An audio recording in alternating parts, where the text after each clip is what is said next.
자, 말씀 보겠습니다. 사사기 21장입니다. 사사기 21장 1절에서 25절 말씀입니다. 사사기 21장 1절에서 25절 말씀입니다. 제가 봉독해 올리겠습니다. 이스라엘 사람들이 미스바에서 맹세하여 이르기를 우리 중에 누구든지 딸을 베냐민 사람에게 아내로 주지 아니하리라 하였더라. 백성이 베델에 이르러 거기서 저녁까지 하나님 앞에 앉아서 큰 소리로 울며 이르되 이스라엘의 하나님 여호와여 어찌하여 이스라엘에 이런 일이 생겨서 오늘 이스라엘 중에 한 지파가 없어지게 하시나이까 하더니 이튿날에 백성이 일찍이 일어나 거기에 한 제단을 쌓고 번제와 화목제를 드렸더라. 이스라엘 자손이 이르되 이스라엘 온 지파 중에 총회와 함께하여 여호와 앞에 올라오지 아니한 자가 누구냐 하니 이는 그들이 크게 맹세하기를 미스바에 와서 여호와 앞에 이르지 아니하는 자는 반드시 죽일 것이라 하였습니다. 이스라엘 자손이 그들의 형제 베냐민을 위하여 뉘우쳐 이르되 오늘 이스라엘 중에 한 지파가 끊어졌도다. 그 남은 자들에게 우리가 어떻게 하면 아내를 얻게 하리요? 우리가 전에 여호와로 맹세하여 우리의 딸을 그들의 아내로 주지 아니하리라 하였도다.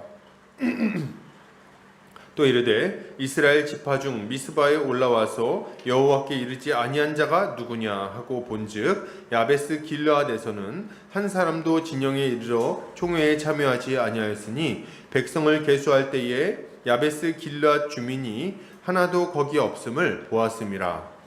회중이 큰 용사 12,000명을 그리로 보내며 그들에게 명령하여 이르되 가서 야베스 길르앗 주민과 부녀와 어린아이를 칼날로 치라. 너희가 행할 일은 모든 남자 및 남자와 잔 여자를 진멸하여 바칠 것이니라 하였더라.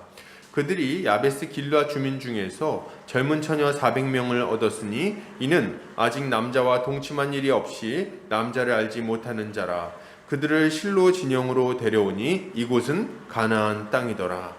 온 회중이 림몬 바위에 있는 베냐민 자손에게 사람을 보내어 평화를 공포하게 하였더니 그때에 베냐민이 돌아온지라. 이에 이스라엘 사람이 야베스 길르앗 여자들 중에서 살려둔 여자들을 그들에게 주었으나 아직도 부족하므로 백성들이 베냐민을 위하여 뉘우쳤으니 이는 여호와께서 이스라엘 지파들 중에 한 지파가 빠지게 하셨음이었더라. 회중의 장로들이 이르되 베냐민의 여인이 다 멸절되었으니 이제 그 남은 자들에게 어떻게 하여야 아내를 얻게 할까 하고 또 이르되 베냐민 중 도망하여 살아남은 자에게 마땅히 기업이 있어야 하리니 그리하면 이스라엘 중에 한 지파가 사라짐이 없으리라. 그러나 우리가 우리의 딸을 그들의 아내로 주지 못하리니 이는 이스라엘 자손이 맹세하여 이르기를 딸을 베냐민에게 아내로 주는 자는 저주를 받으리라 하였음이로다 하니라. 또 이르되 보라 베델 북쪽 르보나 남쪽 베델에서 세겜으로 올라가는 큰 길 동쪽 실로에 매년 여호와의 명절이 있도다 하고 베냐민 자손에게 명령하여 이르되 가서 포도원에 숨어 보다가 실로의 여자들이 춤을 추러 나오거든 너희는 포도원에서 나와서 실로의 딸 중에서 각각 하나를 붙들어 가지고 자기의 아내로 삼아 베냐민 땅으로 돌아가라.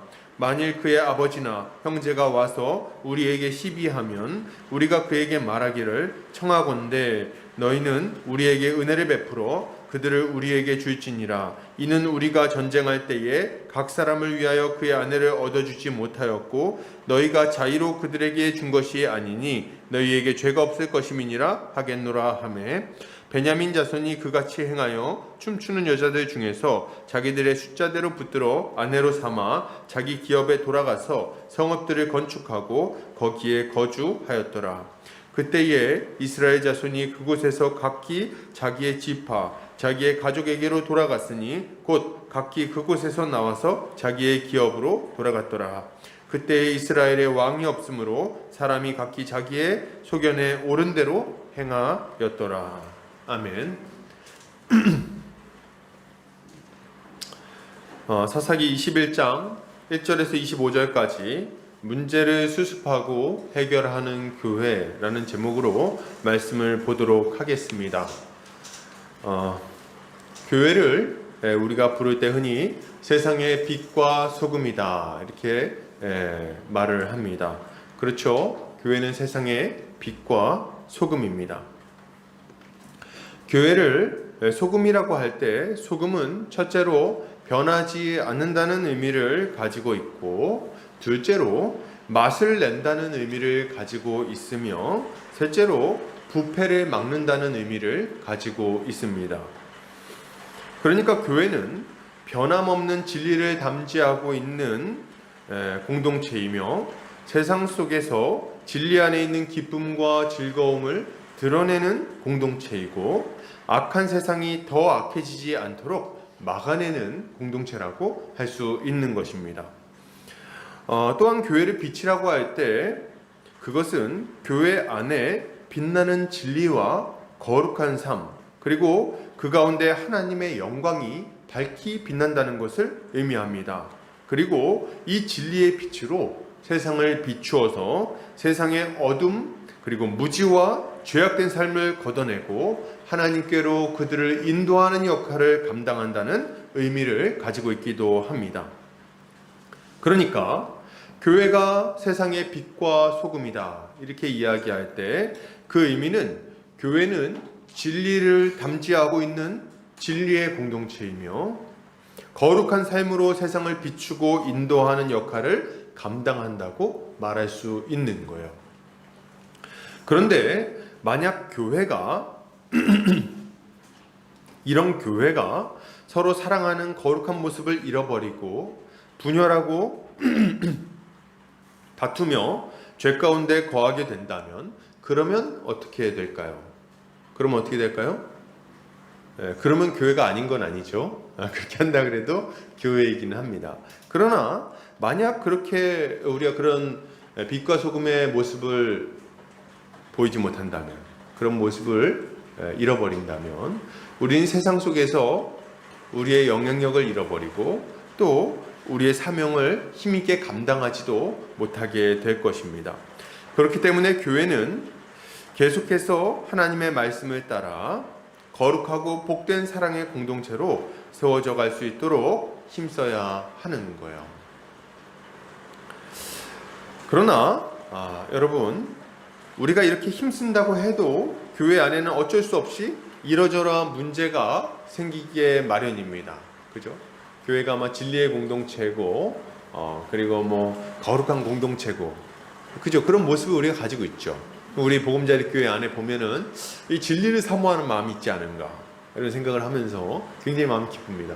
성경 통독하면서 다 읽었습니다. 이때 진리가 있구나 이런 생각을 좀 하게 되기도 하고, 또 어떻습니까? 우리 안에 서로 사랑하고 섬기고 서로 이렇게 배려하고 하는 모습들을 보면서, 그리고 이렇게 누가 시키지 않아도 앞장서서 주의 일을 감당하려고 하는 걸 볼 때, 그때 우리 안에 거룩한 모습이 있구나, 죄를 멀리하고 우리 주님을 따라 사랑하는 모습이 있구나, 이런 것들을 많이 느끼게 됩니다. 그러나 그럼에도 불구하고 우리는 여전히 우리 안에는 문제가 일어날 수가 있어요. 어려운 일들이 생겨날 수 있다는 겁니다. 우리가 교회이기 때문에 더 이상 아무 문제가 없을 거라고 생각하는 것은 순진한 생각이에요. 문제가 일어날 수 있다. 안 생기면 제일 좋겠죠. 그러나 생기는 거예요. 그렇기 때문에 우리는 교회 안에 이런 악한 일들이 일어나지 않도록 막기 위해 노력하는 동시에, 이 문제가 일어났을 때 그것을 어떻게 해결해 나가야 할 것인지에 대해서도 미리 고민하고 생각해 놔야 하는 것입니다. 그리고 실제로 생겼을 때는 잘 수습하고 해결해 나가야 되는 거죠. 그런 의미에서 오늘 사사기 본문은 매우 의미 있는 본문이라고 말할 수 있겠습니다. 우린 지금 사사기의 마지막 부분, 이 사사기 길었어요. 혼나시느라고 고생하셨습니다.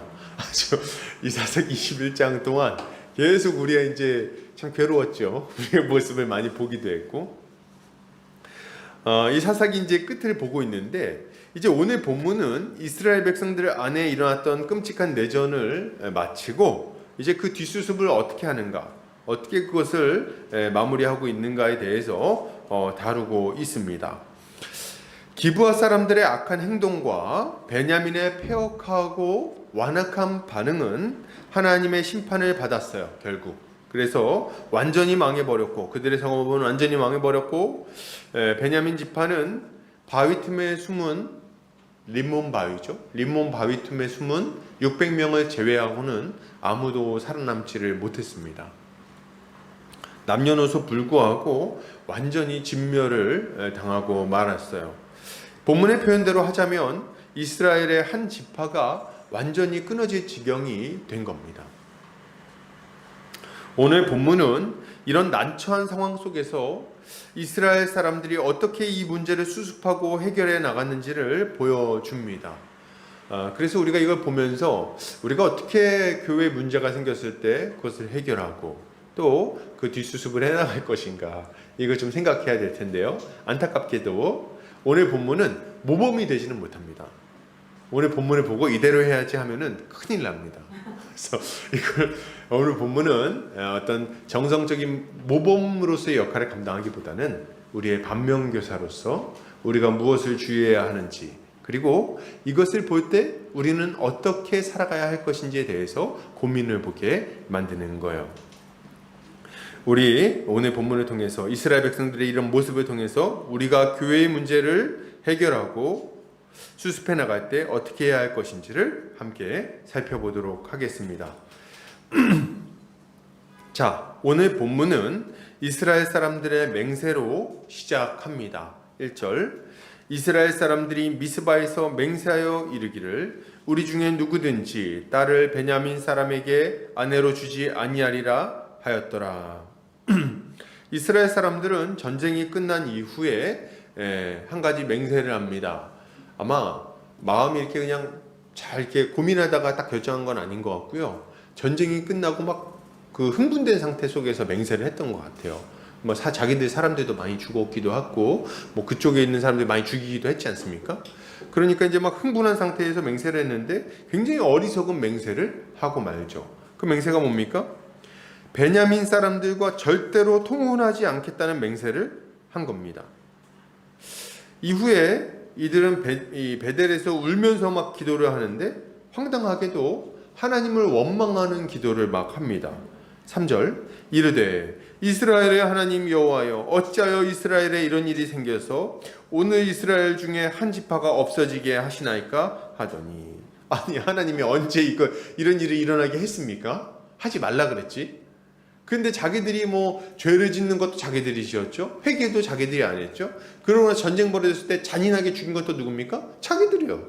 그래 놓고 나서 어찌하여 없어지게 하시나이까, 이런 얘기를 하고 있는 거죠. 참 어리석기 짝이 없는 기도라고 할 수 있습니다. 이들은 전쟁에 참여하지 않은 사람들까지 죽였어요. 보면 그래서 성읍에 들어가서 전쟁 중에 있었던 그 장정들만 죽인 게 아니라 그 뒤에 있던 남녀노소를, 어린아이들까지 다 죽입니다. 그래 놓고서는 엉뚱하게 하나님을 원망하고 있는 거죠. 더 황당한 거는 이들의 맹세입니다. 지금 뭐 이스라엘의 한 지파가 끊어지게 하셨나이까 얘기를 하고 있지만, 실상 딸을 주지 않겠다고 맹세한 사람 누굽니까? 이 이스라엘 사람들 아닙니까? 이스라엘 사람들이 이런 어리석은 맹세를 했기 때문에 12지파로서 한몸 공동체를 이루는 것이 심각한 위기를 맞이하게 된 거예요. 이스라엘 12지파는 하나님의 백성으로서 완전한 모습을 갖추고 있었어요. 그런데 지금 한 지파를 자기들이 거의 끝장낸 상황이 된 거죠. 하나님이 언제 결혼시키지 말라는 얘기를 했습니까? 그런 명령하신 적이 있습니까? 없죠. 이것은 온전히 이스라엘 사람들의 어리석은 맹세라고 할 수 있는 것입니다. 그러면 여러분, 이 이스라엘 백성들은 왜 이렇게 어리석은 맹세를 한 걸까요? 뭐 흥분한 것도 있겠지만 왜 그랬겠습니까? 그 이유는 분명합니다. 이스라엘은 지금 베냐민 사람들을 어떤 사람들로 낙인을 딱 찍고 있는 겁니까? 죄인들, 나쁜 놈들, 더러운 인간들, 뭐 이렇게 딱 낙인을 찍고 있는 거예요. 상종 못할 사람들. 이스라엘은 지금 베냐민 사람들을 악한 자들로 규정하고 그들이 갱생하거나 회개하거나 다시 괜찮아질 거라고 생각하지 않는 것입니다. 더 이상 희망이 없다고 보는 거예요. 너넨 끝이야. 너넨 죄인들이야. 너넨 나쁜 놈들이야. 그러니 그들을 포기하고 용납할 생각도 하지 않는 것입니다. 그런데 여러분, 이것은 얼마나 완악한 일입니까? 그죠? 아주 못된 행동이에요. 왜 그러냐면 우리가 20장에서 살펴봤지만 실상 이스라엘도 베냐민 지파와 아무 다를 것이 없는 자들이기 때문입니다. 베냐민 지파만 나쁜 놈들인가요? 아니죠. 지금 자기들도 다 심판 받아놓고선 뭐 베냐민 지파 이렇게 원망합니까? 왜 베냐민 지파만 죽일 놈 취급을 하냐는 거예요. 우리가 미가의 이야기에서, 미가 집안의 이야기에서 살펴봤던 것처럼 에브라임 지파도 나쁜 놈들이에요. 맨 우상 숭배나 하고 말이죠. 레위인들이 떠돌아다니게 만들고 말이죠. 제대로 된 신앙생활을 하지 않았어요. 그리고 그 이후에 단지파는 어떻습니까? 단지파도 똑같은 놈들 아닙니까? 우상 숭배하고 있으니까 이거 부럽다. 그 제사장 막 훔쳐다가 우상 숭배를 막 하는 거 아닙니까? 그리고 또 어떻게 합니까? 아무 죄도 없는 라이스 사람들 가가지고 그 라이스 사람들을 아주 크게 잔인하게 죽이지 않았냐는 거예요. 그죠? 그러니까 에브라임 지파나 단지파나 이스라엘 사람들이나 똑같이 나쁜 놈들인 겁니다. 근데 그럼에도 불구하고 하나님은 그들에게 기회를 주셨습니다. 그렇지 않습니까? 이 이스라엘 사람들을 완전히 진멸시키지 않았어요. 그들을 징계하긴 하셨지만 그들이 하나님 앞에 울며 회개하고 제사 드렸을 때에 그들을 용서하시고 그들에게 다시금 회복과 승리를 허락해 주셨습니다. 기회를 주셨다는 거예요. 그죠? 그런데 여러분, 이런 경험을 했음에도 불구하고 왜 베냐민은 안 된다는 거예요? 자기들은 하나님 용서해가지고 살았지 않습니까? 근데 왜 베냐민은 안 됩니까?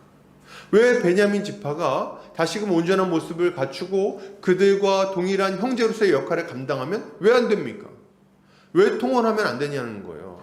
자기들도 회개했을 때 하나님 받아주셨는데. 이들은 참으로 완악하고 어리석은 맹세를 하고 있는 거죠. 저는 이 모습을 보면서 우리 교회 안에 이런 모습이 있지는 않은가, 우리 안에 이런 모습이 있지는 않은가 진지하게 좀 살펴봐야 된다는 생각을 좀 해봅니다. 여러분, 우리 안에도 이런 모습이 나타날 수 있어요. 우리도 실수한 사람들, 잘못한 사람들을 잘 용서하지 못할 때가 많이 있습니다. 마음속에 원통함을 품고 있을 때가 많이 있어요. 그죠? 그들이 회개한 이후에도 그들을 용납하거나 받아들이기 힘들어할 때가 많다는 거예요. 그들과 선을 긋고 거리를 두거나 그들을 부족한 사람으로 낙인 찍고 멀리하는 거죠. 그러면서 뭐라고 말합니까? 이렇게 얘기해요. 아유, 저 인간 저거 쟤는 안 돼. 쟤는 틀렸어. 전에도 그랬어. 전에도. 이번만 그런 게 아니야. 쟤는 전에도 그랬어. 원래 그런 애야. 그러면서 이제 맹세하죠. 뭐라고 맹세합니까? 내가 쟤랑 말을 다시 섞으면 사람이 아니야. 이렇게 막 얘기를 하죠. 그 다음 주에 이제 같이 얘기할 기회가 생기면 어떻게 합니까? 사람이 되고 싶어서 이제 얘기를 안 하는 거예요. 내가 다시 한번 저 인간이랑 같이 일을 하면 내가 사람도 아니야 이렇게 얘기해 놓고 나서 체육대회를 같이 준비해야 되는 아주 난처한 상황이 발생하는 거죠. 여러분, 이것은 얼마나 어리석고 악한 생각인지를 우리가 좀 생각해 봐야 됩니다. 예수 그리스도께서 우리를 한 몸 한 가족으로 만들어 주셨고 서로를 함께 살아가는 지체로 부르셨어요. 그런데 우리가 그것을 부정하고 이들을 이렇게 미워하고 거리를 두고 선을 긋는다면 그것은 우리 주님의 사역을 얼마나 부정하는 일이라고 할 수 있겠냐는 거죠. 여러분, 그리스도께서 우리를 위하여 죽으셨습니다. 믿으십니까? 우리는 말로 다 할 수 없는 죄인들이었어요. 원래. 그죠? 하나님 앞에 나아갈 수 없는 자들이었습니다. 나면서부터 죄 가운데 태어나서 마귀에게 순종하며 하나님을 대적하던 자들이죠. 본질상 진노의 자녀들이었어요. 그게 우리입니다. 그런데 이런 우리를 위하여 예수 그리스도가 이 땅에 오신 거죠. 우리의 어디에 하나님께 사랑받을 만한 부분이 있습니까? 우리의 어디에 예수 그리스도의 그 은혜를 받을 만한 자격이 있습니까? 없어요. 하나님은 우리를 용납하실 만한 이유가 전혀 없습니다. 그냥 진멸하실 합당한 이유만 가득할 뿐인 거예요. 그런데 그럼에도 불구하고 주님은 이 땅에 오셔서 우리를 위하여 기꺼이 십자가에 달려 주신 거예요. 주님은 얼마든지 우리를 포기하고 낙인 찍어버릴 수 있었습니다. 야, 너는 안 돼. 내가 너를 아는데 너 4살 때부터 말이지. 너 안 돼, 너는 임마. 이렇게 얼마든지 얘기할 수 있는 거죠. 한두 번 넘어졌어야 말이죠. 그죠? 한두 번 하나님께 대적했어야 말이에요. 얼마나 많이 하나님께 죄를 짓고 하나님을 대적하고 또 실수하고 또 넘어집니까? 심지어는 예수를 믿고 난 이후에도 얼마나 많이 넘어졌습니까? 그렇지 않습니까? 그러나 주님은 우리를 버리지 않으셨어요. 우리라면 아마 벌써 포기했을 거예요. 그죠? 너 인마 양심도 없냐? 내가 너를 위해서 해준 게 있는데 어떻게 그렇게 살아? 뭐 이렇게 얘기했을지 모르겠어요. 그러나 우리 주님은 그러지 않으셨죠. 예수께서 성전 앞에서 사람들을 가르치실 때 유대인들이 가늠하다 붙잡힌 여인을, 현장에서 붙잡힌 여인을 예수님 앞으로 끌고 옵니다. 그리고 예수님한테 물어봐요. 예수님, 이 여인이 현장에서 가늠하다 잡혔는데 어떻게 할까요? 이렇게 물어봅니다. 그때 예수님이 말씀하시죠. 율법에 가늠하다 잡힌 사람을 어떻게 하라고 적혀있니? 그랬더니 애들이 얘기합니다. 율법에 보면 죄 없는 자가 먼저 돌로 치라고 얘기했습니다. 돌로 쳐서 죽여야 됩니다. 뭐 이렇게 얘기를 합니다. 그때 예수님이 땅바닥에다 뭐 이렇게 막 적으세요. 막 적으십니다. 뭘 적으셨는지는 몰라요. 아마 앞에 있는 사람들이 죄를 적었다는 얘기도 있습니다. 근데 이제 뭘 막 땅바닥에 적으시다가 딱 일어나서 얘기하십니다. 너희 중에 죄 없는 자가 먼저 이 사람을 돌로 쳐라. 그 얘기를 하니까 딱 성경에 뭐라고 나오냐면 나이 든 사람부터 어린 사람까지 그것에서 떠나갔다. 이렇게 얘기를 하고 있어요. 왜 나이 든 사람부터 떠나갑니까? 네, 나이 든 사람부터 이제 아는 거예요. 내가 진짜 이거 탁 떠오르는 거죠. 그 얘기 듣는 순간. 그게 먼저 떠나가요. 그리고 이제 나이 어린 사람까지 아무도 남김없이 다 떠나갑니다. 예수님이 이렇게 앉아 계시다가 여인을 보고 이렇게 묻습니다. 여자만 딱 남아있으니까. 너를 치던 자들이 어디 있느냐? 아무도 없느냐? 딱 물어보세요. 그러니까 이제 없습니다. 이렇게 얘기했더니 예수님이 이렇게 얘기하시죠. 나도 너를 정죄하지 아니하노니 가서 다시는 죄를 짓지 말라. 사실 그 중에 이 여인을 정죄할 수 있는 사람은 딱 한 사람이 있습니다. 누굽니까? 예수님밖에 없어요. 근데 우리 주님도 그 여인을 정죄하지 않으시고 그 여인에게 용서하겠다고 말씀하시고 다시는 죄를 짓지 말라고 다시 한번 기회를 주시는 거예요. 여러분, 이것이 우리 주님의 모습인 거예요. 여러분, 사도 바울도 한번 생각해 보시기를 바라요. 사도 바울은 원래 교회를 핍박하고 잔해했던 사람입니다. 이 사람 원래부터 이렇게 위대한 하나님의 일꾼이었던 것은 아니었어요. 원래는 교회를 막 핍박하던 자였죠. 그러나 회개하고 돌이킨 다음에는 주를 위해 그 인생을 사용했잖아요. 그죠? 사도 바울은 자신이 받은 이 은혜를 생각하면서 이렇게 선포합니다. 우리 한번 같이 읽어볼까요? 디모데전서 1장 15절에서 16절입니다. 읽겠습니다. 시작. 미쁘다 모든 사람이 받을 만한 이 말이여 그리스도 예수께서 죄인을 구원하시려고 세상에 임하셨다 하였도다. 죄인 중에 내가 괴순이라. 그러나 내가 긍휼을 입은 까닭은 예수 그리스도께서 내게 먼저 일체 오래 참으심을 보이사 후에 주를 믿어 영생 얻는 자들에게 본이 되게 하려 하심이라. 아멘. 여러분, 이것이 얼마나 감사한 선포입니까? 바울은 자신이 죄인 중에 괴수라고 딱 선포해요. 문득 이런 생각이 들죠. 뭐 그렇게 죄인 중에 괴수인가? 바울이 뭐 그렇게 큰 죄를 졌다고? 근데 사실 사도 바울은요, 큰 죄인이 맞습니다. 왜 그러냐면 스데반 집사님이 죽을 때, 돌 맞아 죽을 때 그걸 주도했던 사람이 사도 바울이었어요. 사울이었어요. 그래서 사울의 발 앞에다가 사람들 옷을 가져놨다 그랬거든요. 그는 사울이 그거 주도했다는 얘기입니다. 그러니까 머리였어요. 돌로 쳐라 죽여라 이렇게 한 겁니다.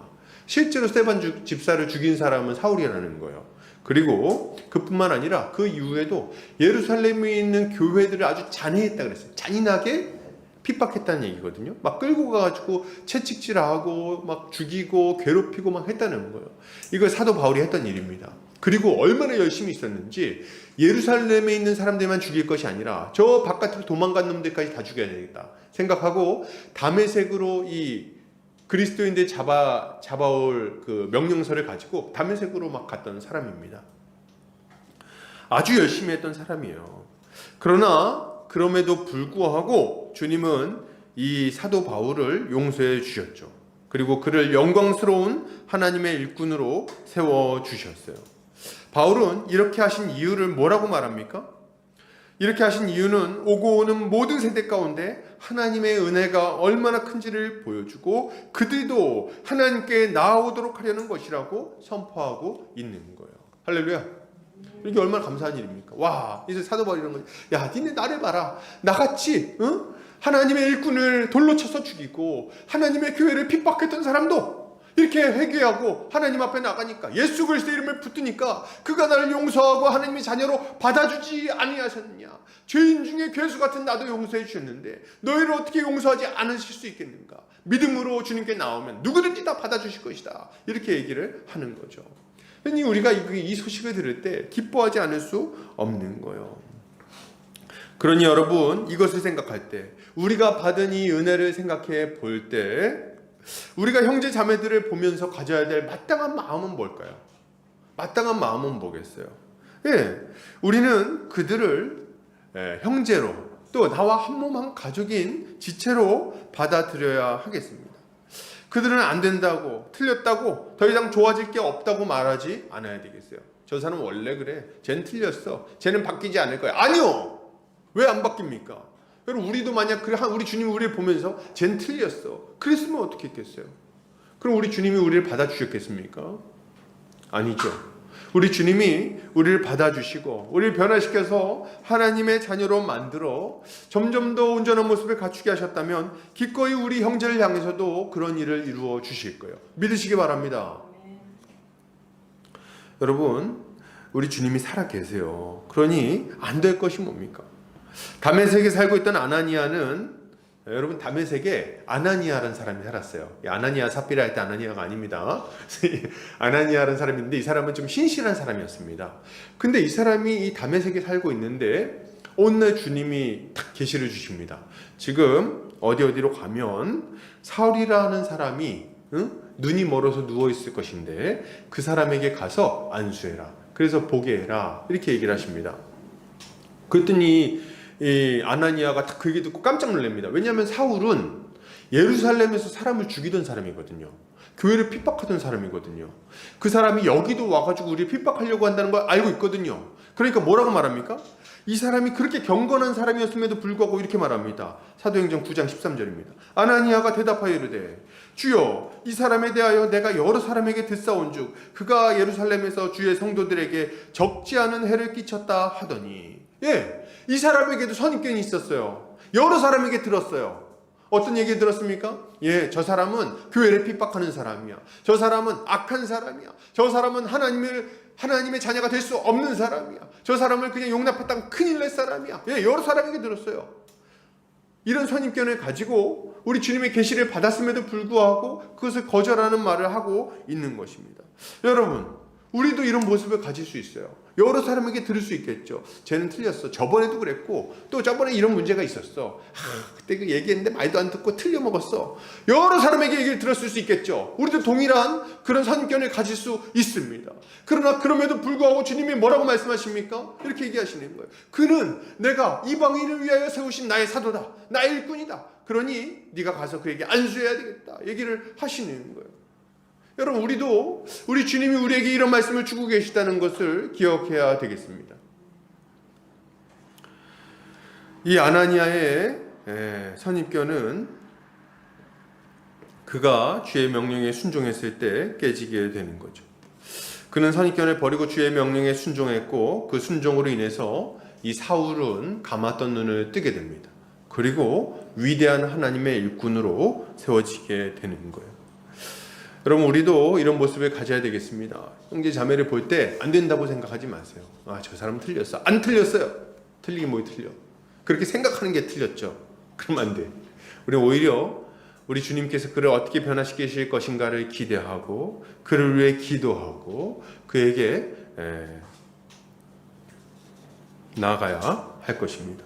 물론 이것은 쉬운 일은 아닐 거예요. 왜 쉬운 일이 아니냐면, 여러분, 사도 바울은요 하루아침에 바뀌었어요. 그죠? 눈을 감았다가 딱 뜬 다음에 갑자기 완전 180도 바뀌었습니다. 근데 실제 교회 안에서 이런 일은요 거의 없어요. 실제 교회 안에서는 그렇게 쉽게 바뀌진 않습니다. 시간이 걸려요. 오래 걸려요. 그래서 성경에서 뭐라고 말합니까? 오래 참으라고 이렇게 얘기를 하는 거예요. 성경에서 오래 참으라고 얘기하는 이유가 있겠죠? 뭡니까? 사람이 이상한데 오래 이상해요. 그래서 이게 잘 안 바뀌어. 그래가지고 오래 참으라는 얘기가 있는 거예요. 여러분, 우리는 형제 자매를 오래 참아줘야 되겠습니다. 자꾸 말로 또 행동으로 우리를 막 찌를 수도 있어요. 사려 깊지 못한 말과 행동으로 마음 상하게 할 수도 있습니다. 그러나 이럴 때 우리 주님의 십자가를 바라보시기를 바랍니다. 우리 주님이 우리를 얼마나 오래 참으셨는지, 우리를 얼마나 용서하시고 얼마나 용납하셨는지, 그래서 우리가 얼마나 큰 은혜를 받았는지 이거를 다시 한번 생각하시기 바랍니다. 이렇게 할 때 우리는 교회 안에 있는 여러 문제들을 잘 수습하고 한 몸 한 가족으로서 계속해서 복을 누리는 삶을 살아갈 수 있을 거예요. 이렇게 살아가는 성도님들 되시기를 주의 이름으로 축복합니다. 자, 우리 계속해서 보겠습니다. 오늘 이스라엘 자손들은 이스라엘 온 지파 중에 총회와 함께하여 여호와 앞에 올라오지 않은 자가 누군지를 막 찾기 시작합니다. 왜 그랬을까요? 그들이 크게 맹세를 했는데 미스바에 와서 여호와 앞에 이르지 아니하는 자는 반드시 죽일 것이라고 했기 때문입니다. 재밌는 것은 이런 단호한 맹세 뒤에 곧바로 베냐민 지파에 대한 걱정을 한다는 거예요. 이게 아주 우스꽝스럽습니다. 여기 안 올라온 놈들은 어딨어? 누구야? 누가 안 올랐어? 다 죽여버리겠어! 근데 베냐민은 어떡하지? 이런 생각을 하고 있는 거예요. 얼마나 이게 말이 안 맞는 말입니까? 아주 이상한 사람들이에요.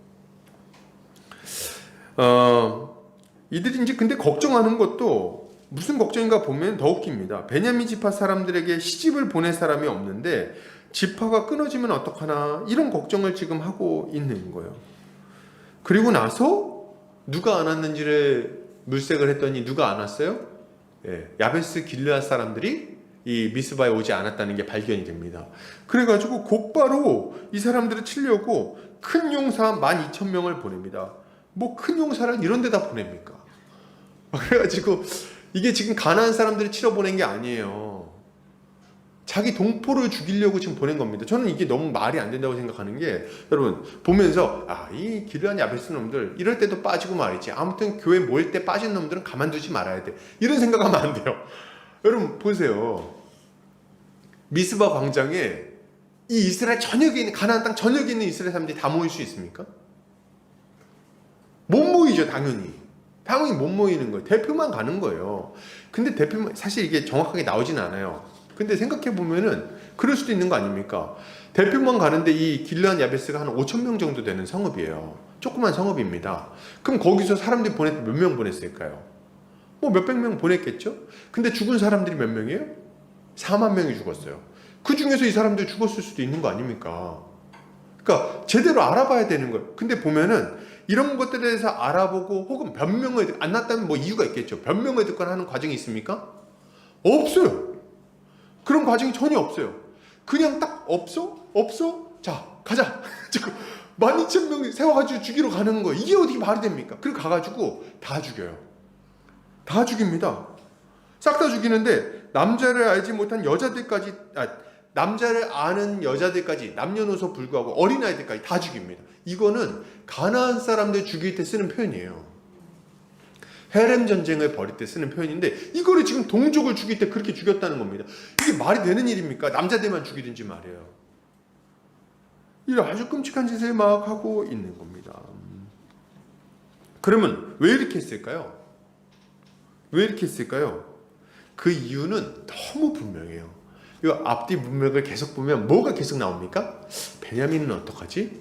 우리 딸들은 결혼을 못 시켜주는데 얘네들 어떡하지? 야, 누가 안 왔어? 야베스 길르앗 다 죽여버려. 근데 남자를 모르는 여자는 살려도, 이렇게 얘기를 합니다. 그러니까 뭐 하고자 하는 거예요 지금 사람들이? 이 사람들은 야베스 길르앗 사람들이 실제로 죄를 지었는지 안 지었는지 아무 상관이 없어요. 뭐가 필요합니까? 희생양이 필요한 거예요. 이 문제를 수습하고 싶은데 자기들은 책임지고 싶지 않으니까 책임질 사람을 지금 따로 찾고 있는 겁니다. 그게 누구라는 거예요? 야베스 길르앗. 마침 딱 맞았죠. 그래가지고 이 사람에게 책임을 지어가지고 이들을 완전히 쓸어버리고 자기들의 이 문제를 해결하려고 하고 있는 것입니다. 12절 같이 한번 읽어볼까요? 자, 시작. 그들이 야베스 길르앗 주민 중에서 젊은 처녀 400명을 얻었으니 이는 아직 남자와 동침한 일이 없어 남자를 알지 못하는 자라. 그들을 실로 진영으로 데려오니 이곳은 가나안 땅이더라. 이 구절을 보면은 이 자세히 보면요 기가 막힙니다. 자 보세요. 여기 보면 이 사람들이 400명을 젊은 처녀 400명을 얻었어요. 그리고 돌아오는데 어디로 데리고 왔습니까? 실로 진영으로 데려왔다. 이렇게 얘기를 합니다. 실로 진영으로 데려왔다. 여러분 실로 진영이 어딘지 아십니까? 실로는 사사기 18장 31절에서 이렇게 얘기를 해요. 한번 읽어볼게요. 18장 31절. 자, 시작. 하나님의 집이 실로에 있을 동안에 미가가 만든 바 새긴 신상이 단 자손에게 있었더라. 실로에는 뭐가 있다고요? 하나님의 집이 있었습니다. 그러니까 다른 말로 하면 성막이 실로에 있었던 거예요. 그래서 하나님의 다스림이 이루어지는 하나님의 땅, 하나님의 집, 그곳이 실로인 겁니다. 근데 이 실로로 이 처녀들을 잡아서 데리고 와요. 그러면 그 다음에 뭐가 딱 나오고 어떤 말이 나와야 적절합니까? 이런 말이 나와야 돼요. 이 사람들이 실로 진영으로 데려오니 이곳은 하나님의 집이었더라. 혹은 이곳은 하나님의 땅이었더라. 거룩한 곳이었더라. 이런 얘기가 나와야 되거든요. 뭐라고 나옵니까?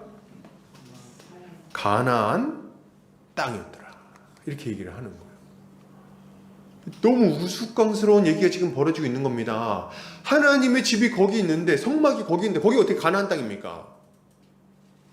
그들이 점령했잖아요. 이스라엘 백성들이 거기 살고 있었어요. 근데도 불구하고 사사기 저자는 그곳을 뭐라고 딱 지명하냐면 거기는 가나안 땅이었어. 이렇게 얘기를 하고 있는 것입니다. 이것은 뭘 얘기하고 있는 거냐면 실로에 하나님의 성막이 있었는지는 모르지만 거기에 하나님의 백성들이 살고 있었는지는 모르지만 거기는 하나님의 땅이 아니다. 거기는 하나님의 다스림이 이루어지는 하나님의 집이 아니다. 이렇게 얘기를 하고 있는 것입니다. 거기는 가나안의 신들이 있고 가나안의 원리에 따라서 가나안 사람들을 쫓아 살아가고 있는 자들이 있을 뿐이다. 이렇게 얘기하고 있는 거예요. 여러분, 이스라엘 백성들은 실로에 있는 하나님의 집에 가까이 진을 치고 있었지만 하나님의 다스림을 받고 있지는 않았어요. 하나님의 방식으로 문제를 해결하지 않았다는 거예요. 도리어 그들은 가나안의 풍습을 쫓아서 가나안인들의 문제 해결하는 방식으로 이 문제를 해결하고 있는 것입니다. 여러분, 이것은 우리에게 아주 의미심장한 메시지를 던집니다. 무슨 말인가요? 우리도 하나님의 집에 모여서 하나님의 백성들과 함께하고 있지만 그럼에도 불구하고 가나안의 방식으로 문제를 해결할 수 있다는 얘기를 하고 있는 거예요. 목사님 오바입니다. 이렇게 얘기할 수도 있겠지만 이게 오바면 얼마나 좋을까요? 교회 안에서 하나님의 방식대로, 성경에 나와 있는 방식대로 문제를 해결하지 않고 세상에 나와 있는 방식대로 문제를 해결하고 또 죄를 짓는 경우가 얼마나 많이 있습니까? 그러면 오늘 이스라엘 백성들이 자신들에게 생긴 문제의 어려움을, 난처한 상황을 해결한 방식은 뭐였는가? 한마디로 하자면 그것은 희생양 찾기였어요. 희생양 찾기. 그들은 자신들이 가지고 있는 힘을 가지고 길르앗 야베스 사람들을 희생양으로 삼아서 문제를 해결하려고 한 겁니다. 사실 문제의 원인은 길르앗 야베스에게 있지 않았어요. 그죠? 문제는 어디 있었습니까? 이스라엘 전체에게 있었어요. 어리석은 맹세를 했잖아요. 그들이 한 몸 한 가족으로서 함께 한 지파, 이 12지파 하나님의 백성으로서 함께 살아가려는 생각을 하지 않고 그걸 포기하고 도리어 한 지파를 배제시키는 결정을 내린 거 아닙니까? 그래서 이 문제가 생긴 거예요. 근데 이 책임을 지금 한 동네 사람, 지파도 아니에요. 한 동네 사람들에게 떠넘기고 이 사람들을 희생양으로 삼아서 문제를 해결하려고 하는 겁니다. 까놓고 얘기해서 이 문제를 가장 단순하게 해결할 수 있는 방법은 뭡니까? 맹세를 번복하면 돼요. 맹세를 번복하면 됩니다. 어떻게 해요? 맹세를 번복하는 게 불가능한 일이 아니에요.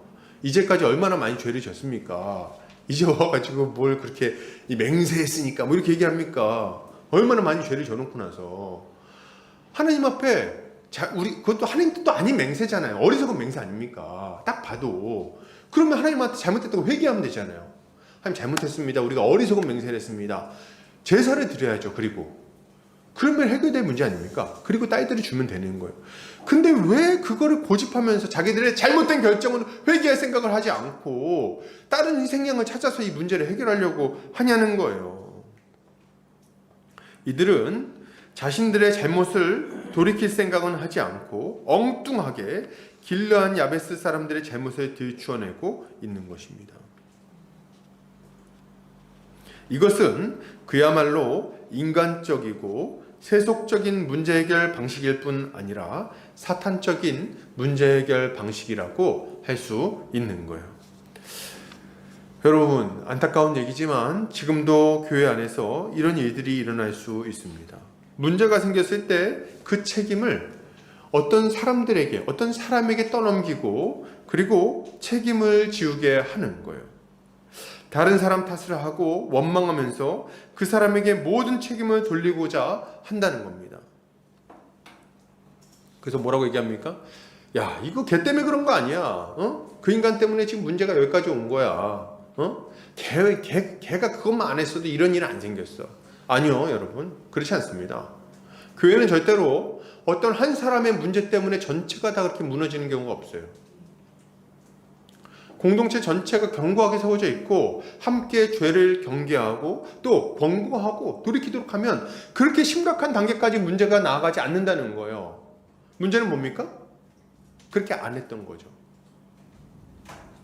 한 몸 한 가족으로 함께 힘써서 공동체를 세워나가는 일을 열심히 하지 않았던 거죠.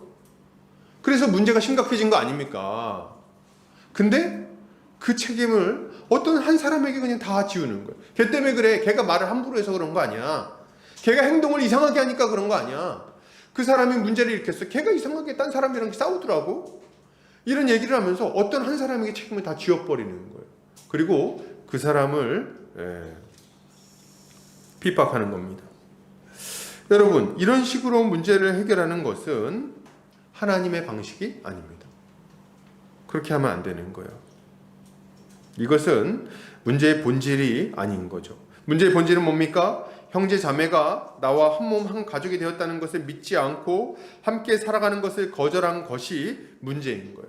서로 용서하고 용납하며 하나 되기를 힘써 지키지 못한 것이 문제의 본질이겠죠. 죄를 용납하지 아니하고 거룩을 추구하며 계속해서 예수 그리스도를 따라가지 않은 게 문제의 본질일 겁니다. 적당히 죄를 용납하고 적당히 뒤로 물러나고 적당히 타협한 게 문제의 본질인 거죠. 우리는 다른 이에게 어떤 형제나 자매에게 우리의 책임을 떠넘기지 않아야 되겠습니다.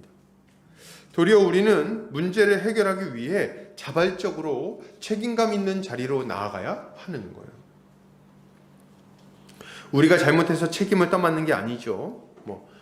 제가 이제 가끔 얘기를 들어보고 또 제 경험도 생각해 보면은 그런 반응이 있을 수가 있어요. 목사님, 근데 제 잘못이 아니에요. 제 때문에 그런 거 아닙니까? 왜 저한테 그러세요? 이렇게 얘기할 때가 있어요. 그죠? 알아요. 누가 뭔가 잘못을 했을 수 있겠죠.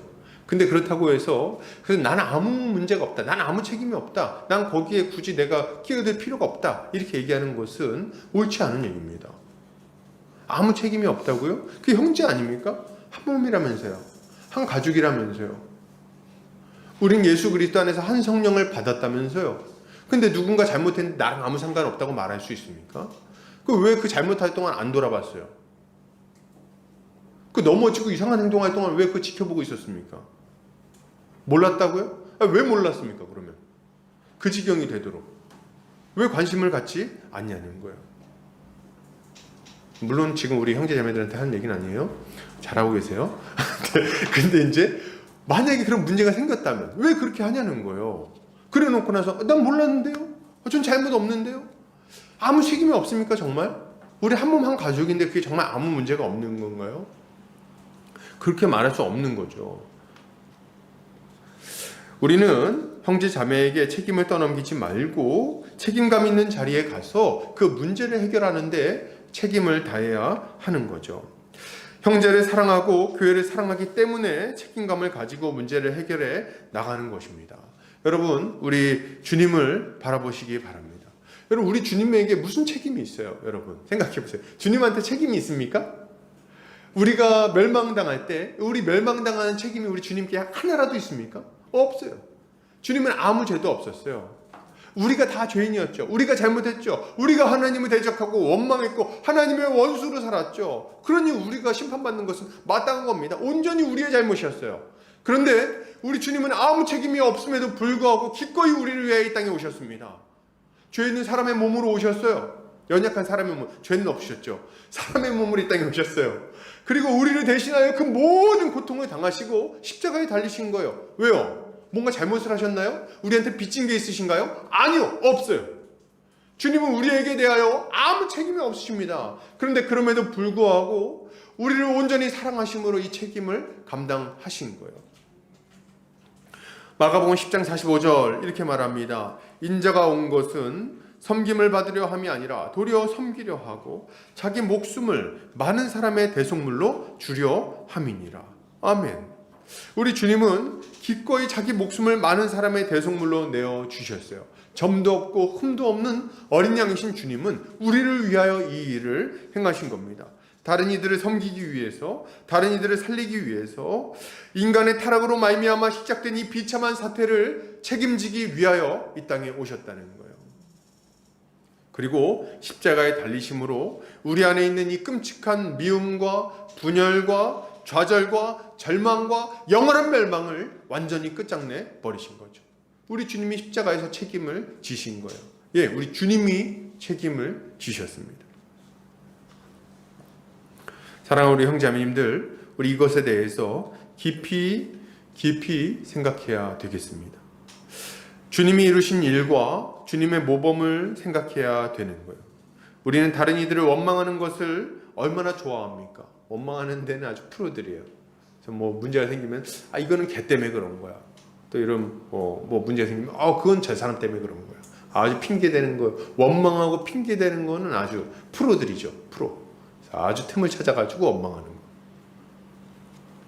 그렇지 않습니까? 제가 이제 저도 이렇게 돌아보면은 저는 언제 그런 모습을 가장 많이 보이나 봤더니 이제 운전할 때 원망을 얼마나 하나 몰라요. 원망을 딱 할 때 누가 딱 들으면 저 껴들은다고 저 사람 본인 이제 운전 잘 못하는 건데도 막 원망을 이렇게 합니다. 옆에 자전거가 지나가면 자전거 때문에 안 돼요. 택시가 지나가면 택시 때문에 안 돼요. 버스 때문에 안 돼요. 승용차 지나면 승용차 때문에 안 되고. 원망을 얼마나 잘하나 몰라요. 프로예요, 프로. 그리고 우리는 이런 모습을 가지고 또 이렇게 핑계대는 일을 참 잘하는 자들입니다. 그러나 이제는 좀 그것을 끝내야 되겠어요. 언제까지 원망하면서 살 거예요? 언제까지 다른 사람들에게 책임을 돌릴 겁니까? 야고보서 5장 9절 같이 한번 읽어보겠습니다. 시작. 형제들아 서로 원망하지 말라. 그리하여야 심판을 면하리라. 보라 심판주가 문 앞에 서 계시니라. 아멘. 원망하거나 책임 떠넘기는 것을 그만하고 문제를 해결하기 위해 책임감을 가지고 뛰어들어야 하겠습니다. 뭐 서로 싸웠는데 저 사람 탓이에요. 아니요. 손바닥도 마주쳐야 소리가 난다 그랬어요. 누군가를 욕하고 비난하는 것은 쉽습니다. 누군가에게 책임을 떠넘기고 원망하고 미워하면서 교회를 분열시키는 것은 쉬운 일이에요. 그것은 아주 쉬운 일입니다. 자동으로 할 수 있어요. 그러나 책임지고 문제를 해결하는 것은 어려운 일입니다. 교회를 하나 되게 하는 것은 쉽지 않은 일이에요. 그러므로 우리는 의지를 동원해서 교회의 하나됨을 힘써 지켜야 하겠어요. 여러분, 원망하는 일을 멈추시기 바랍니다. 남 탓을 그만해야 돼요. 그리고 형제 자매를 사랑으로 용서하고 용납하고 또 그의 어려움, 그의 연약함을 내가 채워주기 위하여 노력할 필요가 있겠습니다. 책임을 다해야 되겠어요. 이것은 다른 사람들의 일이 아닙니다. 여러분, 교회에 세우는 책임은 목사에게만 있는 게 아니에요. 장로님들한테 있나요? 장로에게만 있는 것도 아닙니다. 아, 집사님들까지군요. 아니요, 집사에게만 있는 것도 아니죠. 누구에게 있습니까? 우리 모두에게 있는 책임인 거예요. 우리는 예수 그리스도를 믿는 자들답게, 한 몸 한 가족이 된 자들답게 함께 짐을 지며 교회를 세워나가야 할 것입니다. 이렇게 문제를 함께 해결해 나가는 성도님들 되시기를 주의 이름으로 축복합니다. 마지막으로 좀 보겠습니다. 이제 이스라엘 사람들은 림몬 바위에 있는 베냐민 자손에게 사람을 보냅니다. 그리고 이제 평화를 선포해요. 지금 평화를 선포가 이게 됩니까? 이게 지금 몇 명을 죽여놓고선 지금 평화를 선포합니까? 다 죽여놓고 나서. 근데 이제 그래도 감사한 일이에요. 왜냐면 이제는 더 이상 죽을 걱정을 안 해도 되니까 다행이긴 하죠. 아무튼 그러고 나서 베냐민 사람들이 돌아오니까 자기들이 포로로 잡아온 야베스 길르한 여인들을 그들에게 이제 넘겨줍니다. 이 가만히 보고 있으면 그냥 넘어가려고 해도 마음이 답답합니다. 그 400명 여자들은 참 무슨 죄입니까? 끌려가가지고 거기서 지금 다 이렇게 노예처럼 팔리는 거 아니에요. 지금 아내가 되긴 하지만. 근데 이제 줬더니 문제가 또 생겨요. 무슨 문제가 생깁니까? 남자들은 600명인데 여자가 400명인 거예요. 그래서 200명이 부족한 겁니다. 숫자가 안 맞았어요. 그래서 이제 이 사람들이 막 고민을 합니다. 우리가 그걸 왜 다 죽였을까? 하고 이제 고민을 합니다. 근데 그러면서 또 하는 말이 뭐냐니까, 근데 우리 딸은 못 줘. 이렇게 얘기를 해요. 왜 못 줘요? 왜? 이거 주면 저주받으니까 못 줘. 이렇게 얘기를 하는 거예요. 못된 놈들이에요, 진짜. 맹세를 어겨가지고 저주받을까 못 준다는 거예요. 그래 놓고 막 딴 데 가가지고 납치를 합니까? 진짜 이 말이 안 돼요. 보고 있으면. 이 사람들이 자기 딸들, 내가 지금 저주받으니까 우리 딸들은 못 주고, 어떡하지? 고민해보자. 좋은 생각이 났어. 야, 내가 보니까 저기 실로라는 곳이 있는데, 실로는 하나님의 집 아닙니까? 그 실로라는 곳이 있는데 거기 자세히도 설명해요. 보면은 어디 가서 어디 지역으로 가서 어디 길로 가면은 막 설명을 합니다. 거기 가면은 여호와의 명절, 그 또 시기도 여호와의 명절이야. 여호와의 명절에 여자들이 처녀들이 나와서 춤을 춘다는 거예요. 댄스 파티인가 보죠. 그래서 막 거기서 막 댄스 파티를 연다는 거예요. 그러니까 이제 거기 가서 그때 가가지고 베냐민 사람들 보내가지고 납치를 하면 된다. 사람들이 야, 그거 좋다. 아이디어가 좋다고. 그걸 아이디어를 받아들입니다. 그래서 이제 가가지고 이제 납치를 하기 시켜요. 이 사람 정말 미쳤나봐요. 제정신이 아니에요. 자기들이 무슨 결혼정보업체도 아니고, 200명 모자라면 200명 그냥 혼자 살게 하면 될 거 아닙니까? 그죠? 400명 살면 되죠. 뭐 200명 꼭 숫자 맞춰주려고 이렇게 애를 씁니까? 잘 이해가 안 되는 거예요, 저는. 그래, 200명 부족하면 그냥 혼자 살게 하든지, 그건 좀 잔인한 일이긴 하지만, 그 사람 죽인 건 안 잔인합니까? 그렇게 하든지, 200명 쳐주고 가면 자기들이 좀 약간 하나님 앞에 회개하고 맞춰주든지. 근데 자기들은 저주받을까봐 못 주면서 남의 집 딸들은 납치를 합니까? 이게 말도 안 되는 행동을 하고 있는 거예요. 제정신이 아니에요, 제가 보면. 그리고 보세요. 출애굽기에 보면 이 사람들이 얼마나 어리석은 행동을 하고 있는지가 딱 나옵니다. 출애굽기 21장 16절 같이 한번 읽어보겠습니다. 자, 시작. 사람을 납치한 자가 그 사람을 팔았든지 자기 수하에 두었든지 그를 반드시 죽일지니라. 무슨 말입니까? 지금 맹세를 어기는 것보다 이게 더 나쁜 짓인 거예요. 이게 더 나쁜 짓 하는 거예요. 사람은 사람은 후린 자는 반드시 죽여라 이렇게 얘기하거든요. 안 되는 겁니다. 인신매매는 반드시 죽이는 거예요. 하나님의 법에 보면. 근데 지금 너무 무식하니까 이걸 모르는 거예요. 그래서 막 이런 짓을 저지릅니다. 이 사람들은 자신들의 난처한 처지를 해결하기 위해서 다른 사람들을 고통에 빠뜨려요. 명목상으로 보면 이스라엘의 한 지파가 끝장나지 않게 그 문제를 해결하겠다는 좋은 의도가 있었어요. 근데 방법이 어떻습니까? 완전히 하나님을 대적하는 방식을 사용하고 있는 거예요. 여러분,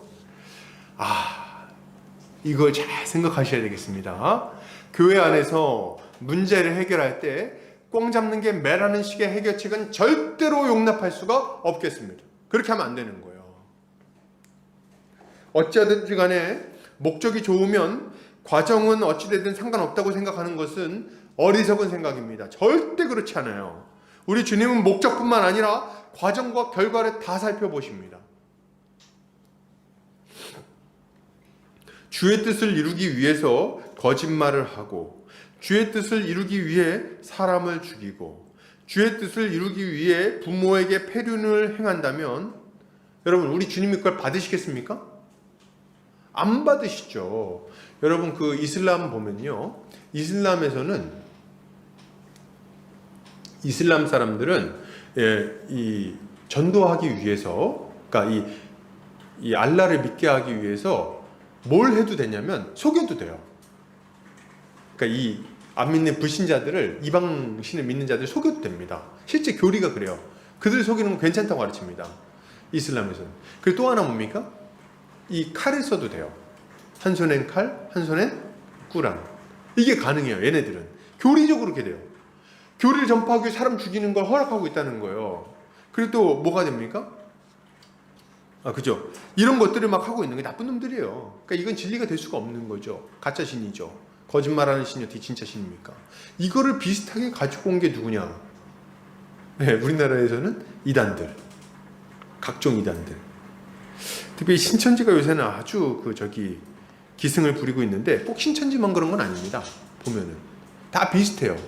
거짓말로 사람들을 미혹하고 넘어뜨리죠. 이 사람들은 진리를 전하기 위해서 거짓말을 해도 된다고 말합니다. 전도하기 위해서 거짓말을 해도 된다고 말해요. 그게 어떻게 말이 됩니까? 진리를 전하기 위해서 거짓말하는 게 가능한 일입니까? 앞뒤가 안 맞잖아요. 또 주의 뜻을 이루기 위해서 불륜을 저지른다고 막 말합니다. 음행을 하면서. 그 만민중앙교 이재록이 이런 사람들. 그 목사도 아니죠? 그런 사람들이라든지. 아니면 뭐 정명석 이단 사이비 그런 사람들. 통일교 문선명 똑같아요. 다 똑같은 놈들이에요. 자기들이 하나님 뜻을 이루겠다 그러면서 음행을 하는 거 아닙니까? 불륜을 저지르고. 또 뭐 어떤 게 있습니까? 제가 보니까 뭐 이런 것도 있던데, 뭐 하나님 뜻을 이루기 위해서는 가출해야 된다. 신천지에서 많이 하는 얘기 아닙니까? 본토 친척 아비집을 떠나라 그랬으니까 가출해라. 뭐 하는 건지 모르겠어요. 지금 아주 엉망입니다. 엉망. 그럼 제가 분명히 말씀드리는데, 신앙생활을 잘하기 위해서 부모님 버리고 가출하겠다. 그리고 이거는 이상한 일입니다. 정상적이지 않아요. 부모의 수하에서 복종하시기 바랍니다. 그리고 부모를 공경하시기 바랍니다. 그 어떻게 거꾸로 된 얘기를 하고 있는 거예요. 하나님이 거짓말하라고 그랬습니까? 하나님이 그렇게 부모에게 불순종하라고 했나요? 아니죠. 본인이 책임질 것을 책임지지 않고 그렇게 행동하면 안 되는 거죠. 오히려 핍박을 감내하며 그 일을 해야 되는 거예요. 저는 참 답답합니다. 이런 거짓말에 속는 것이 기가 막힐 따름이에요. 교회를 회복시키고 온전한 모습으로 세우기 위해서는 진리에 따라서 일을 해야 하는 거예요. 여러분, 우리 주님 말씀하십니다. 에베소 5장 9절 같이 한번 읽겠습니다. 자, 시작. 빛의 열매는 모든 착함과 의로움과 진실함에 있느니라. 뭐라고요? 착함과 의로움과 진실함. 이것이 신자가 마땅히 가져야 될 모습인 거예요. 문제를 해결해 나갈 때. 여러분, 주님을 보시기 바랍니다. 우리 주님은 선하셨고 의로우셨고 진실하셨어요. 그분은 선한 목자로서 우리를 위하여 목숨을 내어 주셨습니다. 우리 주님의 삶을 한번 보세요. 악한 것이 하나라도 있었습니까? 우리 주님이 거짓말을 하셨나요? 우리 주님이 형제를 미워하신 적이 있습니까? 우리 주님이 누군가를 넘어뜨리고 그를 이용해서 뭔가를 이루신 일이 있나요? 없어요. 하나도 없습니다. 주님은 십자가에 달리실 때도 본인의 부모를 공경하셨습니다. 여러분, 우리 주님을 볼 때 우리가 어떠한 삶을 살아야 할 것인지, 어떻게 교회 안에서 행해야 할 것인지, 문제를 해결해 나갈 때 어떤 자세와 태도를 가져야 할 것인지를 너무 분명하게 알 수 있는 거예요. 예전에 그런 얘기 제가 들은 적이 있어요. 형제 중에 누가 이렇게 중고등부 학생 중에 누가 너무 말을 안 듣는다는 거예요. 그래서 목사님이 끌고 가가지고 화장실에서 뒤지게 팼대요. 부드러 패가지고 애를 거의 거반 죽여놨다는 거예요. 그리고 나서 얘가 이제 마음 잡았다 뭐 이런 얘기를 간증처럼 들었던 기억이 납니다. 가능할까요? 괜찮습니까 이거? 저는 적절하지 못하다고 봅니다. 적절하지 못하다고 봐요. 적절히 뭐 이렇게 뭐 훈계하는 정도라면 뭐 제가 약간 납득했을 수 있어요. 근데 어떻게 화장실 끌고 가서 막 그냥 두드려 팹니까? 깡패입니까? 성경에 보면 구타하지 말며 딱 나오잖아요. 안 되는 거예요. 그렇게 하면 안 되는 거죠. 그리고 어떤 분들은 막 목사님들 막 이렇게 설교할 때 막 욕을 막 하시는 분들이 있어요. 그것도 적절하지 않은 일입니다. 함부로 막 제가 막 목사님들 선배 목사님들 하긴 좀 뭐하지만 그러나 아무리 그래도 그건 아닌 것 같아요. 욕을 막 그렇게 하는 건 적절하지 못합니다. 안 돼요. 여러분, 우리 주님이 빛이셨다는 것을 기억해야 되겠습니다. 하나님의 사람 중에 누가 사람을 때리고 욕을 하고 거짓말을 하고 음행을 합니까? 이것도 분별하지 못하는 사람들은 진리의 사랑을 받지 못한 것이 분명합니다. 어리석은 거예요. 그러므로 여러분, 우리가 가져야 될 모습은 무엇입니까? 우리는 그리스도를 본받아 착하고 의롭고 진실한 삶을 살아야 하겠습니다. 선을 행해야 되겠어요. 사람이 무엇으로 심든지 그대로 거두게 될 것임을 믿고 교회 안에서 행하시기를 바랍니다. 의를 추구하고 진실하게 행하시기를 바랍니다. 진실하셔야 되겠어요. 속이지 않으시기 바랍니다. 어떤 상황이든지 간에 주님의 뒤를 따라 선한 열매를 맺기 위해 힘써야 하는 거죠. 이렇게 할 때 주님은 우리를 통해 교회를 회복시키시고 더욱 복된 모습으로 세워주실 것입니다.